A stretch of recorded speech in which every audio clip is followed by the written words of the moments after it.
বকেয়া ১ মাসের বেতন পেয়ে রাতে ১১ ঘণ্টার অবরোধ তুলে নেন গাজীপুরের পোশাক কারখানার শ্রমিকরা। শিল্প এলাকার বর্তমান পরিস্থিতি জানাতে গাজীপুরে আছেন রিপোর্টার রাজিবুল হাসান। এবং এদিকে টানা ৪৮ ঘণ্টার মতো সাভারের আশুলিয়ার নবীনগর চন্দ্রা মহাসড়ক অবরোধ করে রেখেছেন তৈরি পোশাক কারখানার শ্রমিকরা। সে খবর জানাতে বাইপাইলে আছেন মোজাফফর হোসেন জয়। সরাসরি প্রথমেই যাচ্ছি রাজীবের কাছে।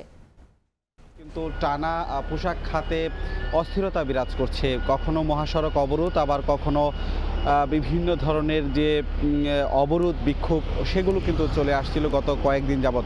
টানা যে এই অস্থিরতা, সেই অস্থিরতা অধিকাংশ শিল্প কারখানায় আসলে কাটিয়ে উঠলেও দু একটি কারখানা, যেসব কারখানার অধিকাংশই আমরা দেখেছি ঘুরে, যেসব কারখানার মালিক সরকার দলীয় ছিল, তারা আসলে নানা কারণে মামলা কিংবা নানা কারণে আত্মগোপনে রয়েছে। এবং সেই সকল কারখানার মালিকরা আত্মগোপনে থাকার কারণে সেখানে বেতন হচ্ছে না কিংবা নানা ধরনের সমস্যা দেখা দিয়েছে। এবং কোনো কারখানা কিন্তু নোটিশ টানিয়ে বন্ধ করে দেওয়া হয়েছে। এই সকল কারখানার শ্রমিকরা গতকালকে যে দিনভর ঢাকা ময়মনসিংহ মহাসড়ক অবরোধ করেছে, প্রায় ১১ ঘণ্টা পর মহাসড়ক ছেড়েছে, সেই কারখানার মালিক আত্মগোপনে রয়েছে। সেই কারখানার যে মালামাল সেগুলো শিফট করা হয়েছে। এই কারণে কিন্তু শ্রমিকরা তাদের ন্যায্য অধিকার কিংবা তাদের যে বকেয়া বেতন সেগুলো পাচ্ছিল না। আর এই কারণেই তারা রাস্তায় নেমে তাদের যে দাবি সেটি আদায়ের চেষ্টা করছিল। বারংবার আমরা বলে আসছিলাম যে শ্রমিক খাতের যে অস্থিরতা, সেই অস্থিরতায় মূলত যে ধরনের তৎপরতা থাকার কথা সেটি আমরা গতকালকে দেখিনি। তবে আজকের সকালটা শুরু হয়েছে কিছুটা ভিন্নভাবে। আমরা কিছুক্ষণ আগেই দেখেছি দলে দলে শ্রমিকরা তাদের কর্মস্থলে যোগ দিয়েছেন এবং খুবই শান্তভাবেই তারা তাদের যে পোশাক কারখানা রয়েছে সেখানে প্রবেশ করেছে।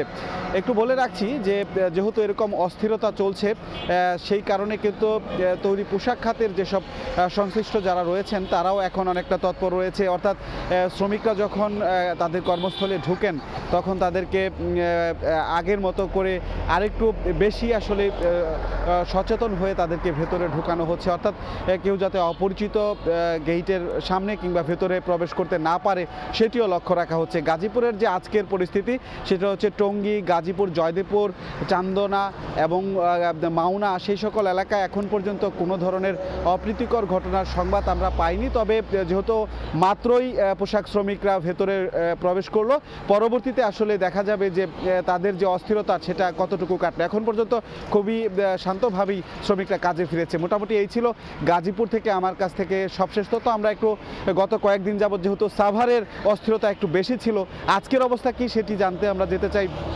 সাভারের বাইপাইলে। সেখানে রয়েছে আমাদের সহকর্মী মোজাফফর হোসেন জয়। দেখেন, এই দীর্ঘ ৪৮ ঘন্টায় কিন্তু আশুলিয়া শিল্পাঞ্চলে অবরোধের তেমন কোনো উন্নতি লক্ষ্য করা যায়নি।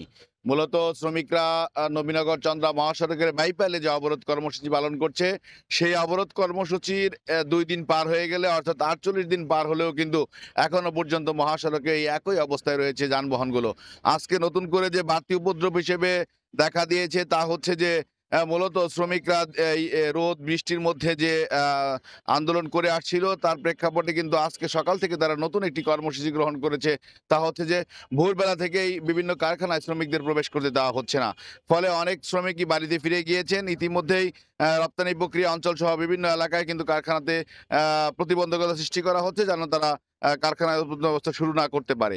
আর এদিকে নবীনগর চন্দ্রা মহাসড়কের বাইপাইল থেকে জাহাঙ্গীরনগর পর্যন্ত এবং আপনার বাইপাইল থেকে উত্তরবঙ্গগামী প্রায় চন্দ্রা পর্যন্ত কিন্তু এই দীর্ঘ যানজটের সারি এখনো পরিলক্ষিত হচ্ছে। একই সাথে দেখা যাচ্ছে যে দীর্ঘ ৪৮ ঘন্টা ধরে কিন্তু বিভিন্ন পণ্যবাহী যানবাহনগুলো, লরিগুলো এবং জরুরি রপ্তানি জন্য যে প্রয়োজনীয় যে গোস বা মালামাল থাকে, সেই মালামাল পরিবহনকারী যানবাহনগুলো কিন্তু একইভাবে দাঁড়িয়ে আছে দীর্ঘ ৪৮ ঘন্টা ধরে।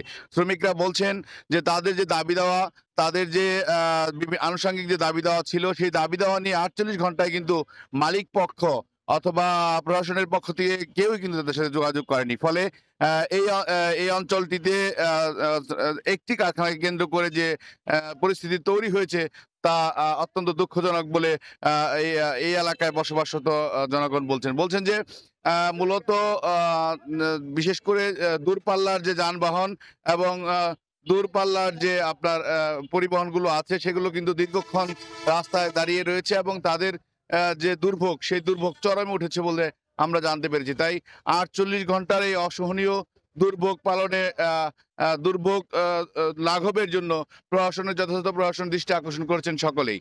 তো আশুলিয়া থেকে আমার কাছে এই ছিল সড়ক অবরোধের সর্বশেষ তথ্য।